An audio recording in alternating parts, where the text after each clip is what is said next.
Kepala seorang gadis cantik tiba-tiba muncul dari dinding. Ketika seorang pemuda melihat ini, ia terkejut. Ia menyentuh kepala gadis itu, berpikir bahwa ia sedang bermimpi. Namun, begitu gadis itu berteriak keras, pemuda itu ketakutan dan mundur. Dengan marah, gadis itu menyuruhnya untuk tidak menyentuhnya.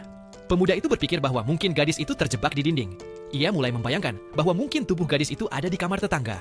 Maka, ia segera berlari ke rumah tetangga untuk menyelamatkan gadis itu. Tetapi ketika ia memberitahu tetangga, tetangga itu berkata, "Kamu bicara seperti orang gila. Tidak ada apa-apa di kamarku." Mendengar ini, pemuda itu kembali ke kamarnya. Ia mulai berpikir bahwa mungkin tetangga itu berbohong dan telah menyembunyikan gadis itu di sana. Ia memutuskan untuk diam-diam mencari di rumah tetangga. Ia masuk melalui jendela dengan hati-hati. Namun, ketika melihat dinding, ia terkejut. Dinding itu benar-benar bersih seolah-olah tidak ada yang terjadi. Tapi pemuda itu tidak takut. Ia memberi gadis itu makanan dan juga berfoto selfie dengannya. Namun di malam hari, saat menonton video di laptopnya, pikiran kotor dalam dirinya terbangun. Ia mendekati kepala gadis itu dan mulai mencium kepalanya tanpa izin. Lalu ia mulai memaksa dan menarik kepala gadis itu dengan keras. Gadis itu menangis keras karena kesakitan. Tapi pemuda itu tidak peduli dengan rasa sakitnya. Niatnya jelas. Hari ini ia harus mengeluarkan gadis itu dari dinding. Ia mulai memecahkan dinding dengan kaleng seperti orang gila.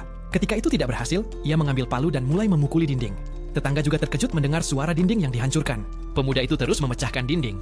Dalam waktu singkat, sebuah lubang besar terbentuk. Namun ketika seluruh dinding runtuh, pemuda itu terpana. Hanya kepala gadis itu yang menggantung di sisi lain dinding. Bagian tubuh lainnya tidak ada.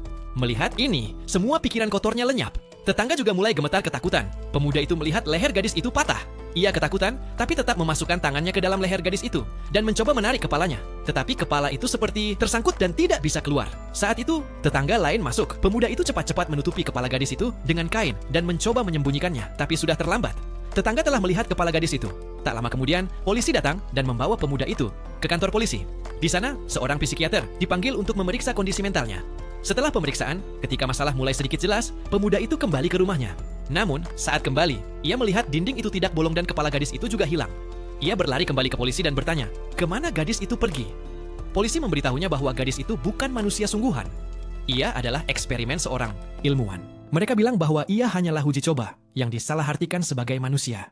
Pemuda itu syok mendengar ini, karena ia telah menganggap gadis itu sebagai pacarnya.